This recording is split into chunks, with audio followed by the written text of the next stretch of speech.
మరింత తీవ్రమవుతోంది. తెహ్రాన్పై Israel, America సంయుక్త దాడులు కొనసాగుతూనే ఉన్నాయి.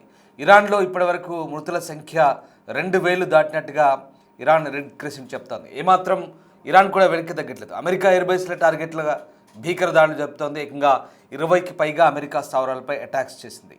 ఇజ్రాయెల్లో మరోసారి సైరన్ల మోత మోగుతోంది. పెద్ద ఎత్తున దాడి జరగబోతుందన్న సమాచారంతో అప్రమత్తమయ్యారు. ఇరాక్లోని యుఎస్ ఎయిర్ బేస్లపైన కూడా ఇరాన్ దాడి చేసింది. యుద్ధంలోకి పెద్ద ఎత్తున డ్రోన్లను దింపింది ఇరాన్. అజర్బైజాన్లోని ఎయిర్పోర్ట్తో పాటు ఓ స్కూల్ ప్రాంగణం పైన కూడా డ్రోన్లతో అటాక్ చేసింది. యుఏఈలోని అబుదాబిలోనూ వరుస పేలుళ్లు జరిగాయి. అమెరికాకు చెందిన ట్యాంకర్ను పేల్చినట్లుగా ఇరాన్ ప్రకటించింది. ఇరాన్ దాడులతో లెబనాన్, బహ్రెయిన్, కువైట్, ఒమన్, యుఏఈలోనూ భారీగా ఆస్తి నష్టం జరిగింది.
בשרפה על הגג ובסריקה במבנה עד כאן.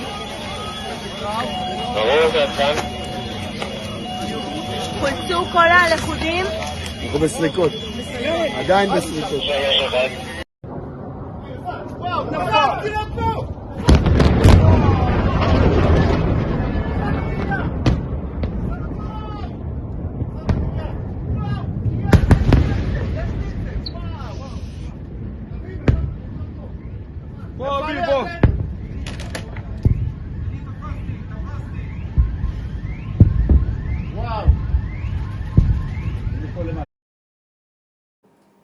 సుప్రీం లీడర్ ఖొమేనీ మరణం తర్వాత ఇరాన్ మరింత దూకుడుగా మారింది.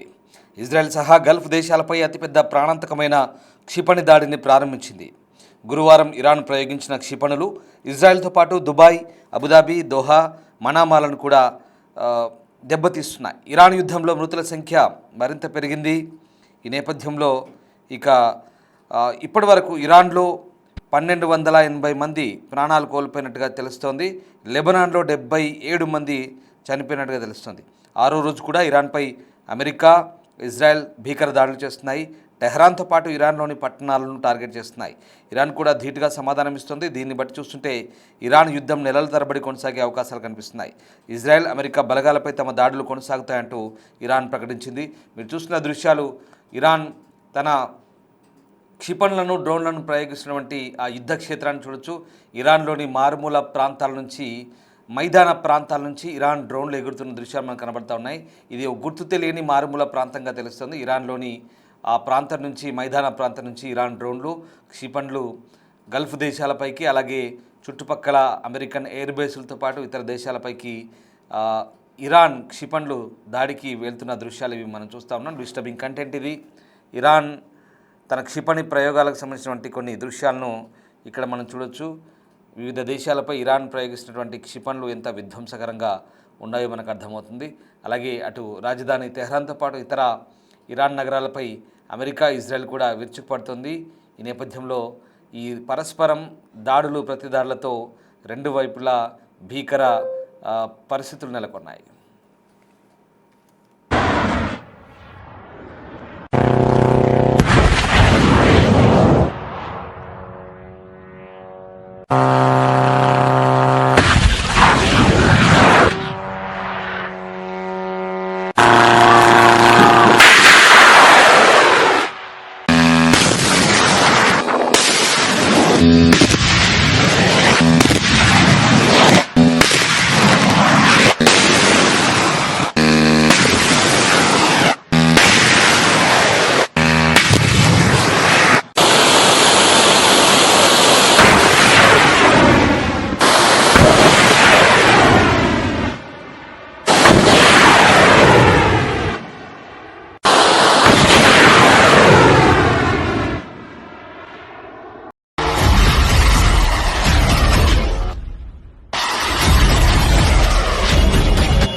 הגג ובסריקה במבנה.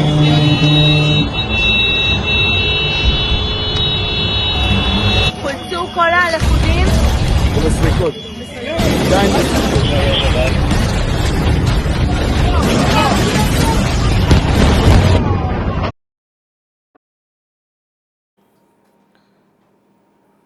మరోవైపు తాజాగా ఖతర్ రాజధాని దోహాను కూడా ఇరాన్ మళ్ళీ టార్గెట్ చేసింది. ఆకాశంలో భారీ పేలుళ్లు సంభవించాయి. దోహా ఆకాశంలో వరుసగా భారీ పేలుళ్లు వినిపించడంతో నగరం ఒక్కసారిగా ఉలిక్కిపడుతోంది. ఇరాన్ నుంచి దూసుకొచ్చిన క్షిపణులు, డ్రోన్లు ఖతర్ ఎయిర్ డిఫెన్స్ సిస్టమ్ విజయవంతంగా అడ్డుకుంది. అయితే ఖతర్ ఇరాన్ దాడిలో అల్ ఉదీద్ ఎయిర్ బేస్ పూర్తిగా ధ్వంసమైంది. దోహా ఆకాశంలోని క్షిపణులను కూల్చివేస్తుండడంతో పెను శబ్దాలు వస్తూ ఆ ప్రాంతమంతా దట్టని నల్లమైన పొగ అలుముకుంది. అటు యూఏఈపై కూడా ఇరాన్ భీకర దాడులు చేస్తుంది. ఇరాన్కు చెందిన 6 ఖండాంతర క్షిపణులను 125 డ్రోన్లను కూల్చేసినట్లుగా యూఏఈ ప్రకటించింది. మొత్తం మీద భీకర దాడులు కొనసాగుతున్నాయి. మరోవైపు ఇక ఈ దాడులు అటు అజర్బైజాన్ కూడా చేరుకున్నాయి. ఇరానియన్ డ్రోన్లు అజర్బైజాన్ ఎన్క్లేవ్లోని విమానాశ్రయంపై బాంబు దాడి చేసి ఒక రకమైనటువంటి దౌత్య సంక్షోభాన్ని సృష్టించినట్టుగానే మనకు అర్థమవుతుంది. నఖ్చివాన్ అంతర్జాతీయ విమానాశ్రయ సౌకర్యాలను వైమానిక దాడి తాకినట్టుగా మనకు అర్థమవుతుంది. మానవరహిత వాహనాలనే నిర్వహించబడినటువంటి ఈ సమన్వయ వైమానిక దాడి అంటే యుఏవి అంటారు. అన్మ్యాన్డ్ ఏరియల్ వెహికల్ అంటే డ్రోన్ల దాడిగానే ఇది మనం పరిగణించాల్సి వస్తుంది. సో అజర్బైజాన్లోని నఖ్చివాన్ ఇంటర్నేషనల్ ఎయిర్పోర్ట్పై ఈ దాడి జరిగింది. మధ్యాహ్న సమయంలో జరిగినటువంటి దాడిని అజర్బైజాన్ సార్వభౌమత్వాన్ని ప్రత్యక్షంగా ఉల్లంఘించడాన్ని సూచిస్తున్నట్టుగా మనకు అర్థమవుతుంది. టెహ్రాన్, అజర్బైజాన్ మధ్య ఇప్పటికే దౌత్య సంబంధాలు క్షీణిస్తున్న నేపథ్యంలో ఈ దాడులు మరింత రెచ్చగొట్టే విధంగా ఉన్నాయని తెలుస్తోంది. అత్యవసర బృందాలు టెర్మినల్ను ప్రస్తుతం మళ్ళీ నిర్మిస్తున్నాయి. అక్కడ విమానాశ్రయ మౌలిక సదుపాయాలు దెబ్బతిన్నట్టుగా మనకు అర్థమవుతుంది. సో రకంగా అజర్బైజాన్పై ఇటు దాడులు చేస్తుంది. మరోవైపు ఇరాన్ రెవల్యూషనరీ గార్డ్స్ యుఎస్ చమురు ట్యాంకర్పై దాడి చేసి చమురు ట్యాంకర్ను కూడా కూల్చివేసినట్టుగా తెలుస్తోంది. చమురు ట్యాంకరు గల్ఫ్ ఆఫ్ పర్షియా ప్రాంతంలో అమెరికా చమురు ట్యాంకర్ను కూల్చివేసినట్టుగా తెలుస్తోంది. నిన్న హిందూ మహాసముద్రంలో ఇరాన్ ఓడను దాడి చేసి ముంచిన ఘటనకు ఇవాళ ప్రతీకారాన్ని తీర్చుకున్నట్టుగా మనకు అర్థమవుతుంది. ఈ రకంగా మరోసారి ఇరాన్ రెచ్చిపోతున్న పరిస్థితి కనబడుతుంది. మరోవైపు కువైట్ జలాల్లో చమురు ట్యాంకర్పై కూడా దాడి జరిగింది. సముద్రంలోకి ఇంధనం లీక్ అవుతున్నట్టుగా తెలుస్తోంది. ఈ ఘటన కారణంగా భారీగా లీక్ అయింది. బ్రిటన్కు చెందిన మారిటైమ్ భద్రతా సంస్థ ఈ అంశాన్ని చెప్తోంది. కువైట్లోని ముబారక్ అల్ కబీర్ పోర్ట్ సమీపంలో ఒకసారిగా భారీ పేలుడు శబ్దం వినిపించింది. ఆ పేలుడు జరిగిన కొద్దిసేపటికి ఆ ప్రాంతం నుంచి ఒక చిన్న పడవ వేగంగా వెళ్ళిపోతున్నట్టుగా గమనించారు.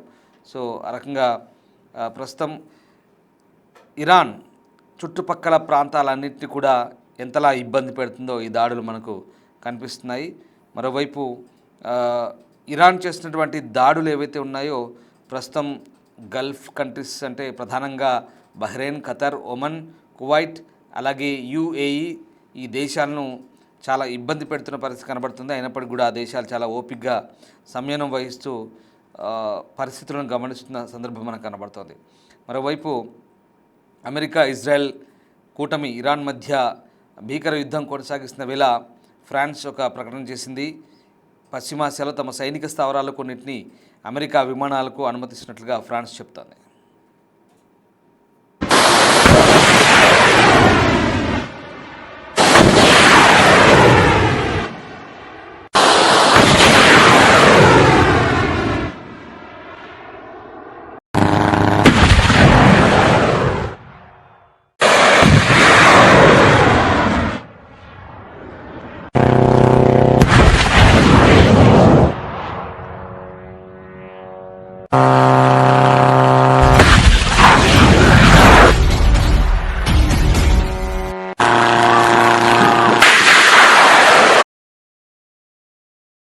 మరోవైపు ఇజ్రాయెల్, అమెరికా చేస్తున్న దాడులకు ప్రతిగా ఇరాన్ చేస్తున్న దాడులకు గల్ఫ్ దేశాలు అయితే వణికిపోతున్నాయి. ప్రధానంగా నిన్న మొన్నటి వరకు అమెరికా ఎంబసీలు, ఎయిర్ బేస్లు టార్గెట్గా చేసుకున్న ఈ దాడులు ఇప్పుడు ఏకంగా ఆయా దేశాలకు సంబంధించినటువంటి వాణిజ్య కార్యకలాపాలపై కూడా పడుతున్నాయి. నేరుగానే ఇరాన్ వాటిపై మిసైల్స్ డ్రోన్లతో అటాక్ చేస్తుంది. అయినప్పటికీ కూడా గల్ఫ్ దేశాలు సంయమనంతో ఓర్పుతో ఈ మొత్తం వ్యవహారాన్ని గమనిస్తున్నట్టుగా మనకు అర్థమవుతుంది. ఇక ఈ దేశాలు కనుక ప్రతీకార దాడులకు దిగితే ఇరాన్ పరిస్థితి ఎలా ఉంటుందో మనం ఊహించుకోవచ్చు. ఇదంతా కూడా పశ్చిమ దేశాలు అమెరికా ఇజ్రాయెల్పై ఈ దేశాల మీద దాడి చేస్తే వీళ్ళు ఒత్తిడి పెంచుతారనే స్ట్రాటజీలో భాగంగానే ఇరాన్ దాడి చేస్తుంది. కానీ అక్కడ వాళ్ళ భూభాగంపై దాడులు చేస్తే ఎక్కువ రోజులు ఆ దేశాలు చూస్తూ ఊరుకోలేవనేది మనకు క్లియర్గా అర్థమవుతుంది. దాంతోపాటు హర్మూజ్ జలసంధిని కూడా అడ్డుకొని మూసివేసి ప్రస్తుతం ఇరాన్ వాణిజ్యాన్ని దెబ్బతీస్తుంది. ఓవరాల్గా తమ నాయకుడిని చంపడం ద్వారా ప్రపంచ దేశాలకి తామేంటో చూపించుకోవాలని ఇరాన్ ప్రయత్నిస్తున్నట్టుగా మనకు అర్థమవుతుంది. ఇక్కడ చుట్టుపక్కల గల్ఫ్ దేశాలతో పాటు మిగతా దేశాలకు కూడా ఆర్థిక వాణిజ్యపరమైనటువంటి దెబ్బ కొట్టి మిగతా దేశాలను కూడా ఇబ్బంది పెట్టే పనిలో భాగంగా ఇరాన్ ఈ దాడులు చేస్తున్నట్టుగా నిపుణులు చెప్తున్నారు.